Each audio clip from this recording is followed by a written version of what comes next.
In our tech report, Briter Bridges, a London-based data-driven research firm focusing on Africa, reveals that the African education ecosystem is robust and Nigeria takes the lead. In Lagos, I-JAKIDS, an EduTech company founded by three sisters, has developed an online and mobile platform that helps children ages 3 to 13 understand and retain knowledge using interactive fun games. For more, Africa 54's technology correspondent Paul Ndiho via Skype spoke to Titi Adewusi, co-founder, I-JAKIDS in Lagos, Nigeria. Titi Adewusi, welcome to Africa 54. Thank you, Paul. It's a pleasure to be here. Let's start by you telling me a little bit about what you do and I-JAKIDS. I'm one of the three female co-founders of I-JAKIDS.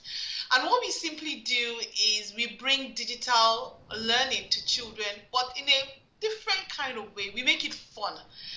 We all know that children love to play, and so we use play-based learning to help teach children anything. So we basically take anything and we say to ourselves, how do we gamify it? How do we make it fun? How do we make it exciting so that children learn effortlessly? We want children to acquire skills, acquire knowledge in anything that they want to, but in a very fun and engaging way. So we do games, we do quizzes, we do worksheets. We've now also added doing interactive books, anything that will just make learning fun.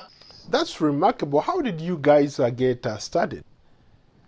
Honestly, it actually started with my son. So my younger son just was someone that just didn't like learning. Anytime it was time to do his school homework, any of those things, it was always one excuse or the other. Oh, mommy, I'm coming. I'm going to the restroom. Mommy, I'm coming. I think I'm tired. Oh, I think I'm hungry. A 20 minutes homework could end up taking us 3 hours. And then I came across a quote that said, if children don't learn the way you teach them, maybe you need to teach them the way they learn. And so I looked at him and said, you know what? He's very engaged when it comes to anything digital. So maybe what I can do is take some of this, his homework, take some of this, his content, and just make it digital, something that I can put in his device. And so I sat down with my co-founders, who are actually my sisters, and we sat down and said, okay, let's do this. And that's really how we started. Interesting. I wish, looking back, when I was a kid, I wish I had something like this. I think I would have turned out to be a better person.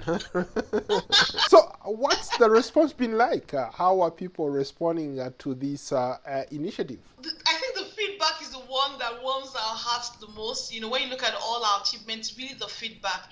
So there was a public school, a government-owned school that we used to take our devices to like once a week as part of our way to give back to the community. We go there with our devices, about 20 devices, go sit with the children for like an hour. Some days we do math, some days we do English, some days we do science. The first feedback that we got from the principal of that school was that attendance was high on the days that we came. So they'll tell them, oh, you know what, if you're not well behaved today, I'm going to tell them they shouldn't come this week.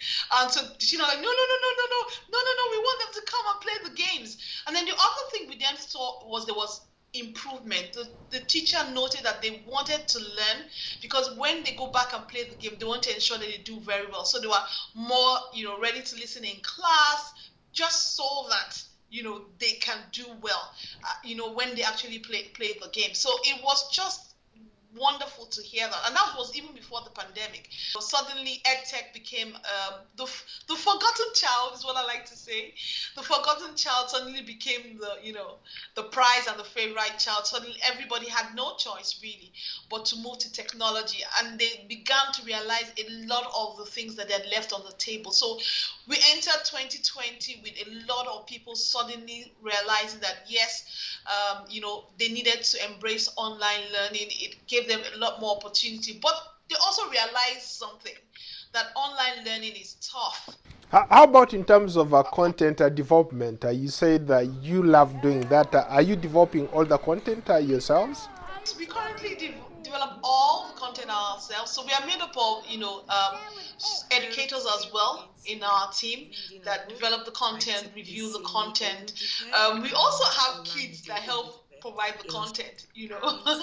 So we in 2020 we started doing short stories.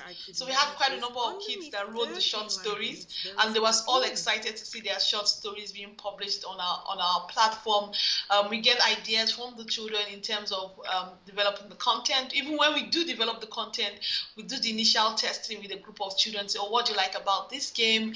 They'll tell you, oh, you should have done this, you didn't do that. So, but all the content is actually developed here locally. Thank you so much, Tati, for your time. Thank you so much, Paul, for having me on Technology Africa. Yeah. That was Africa 54's tech correspondent Paul Ndiho speaking to Titi Adewusi, co-founder 91JAKIDS in Lagos, Nigeria.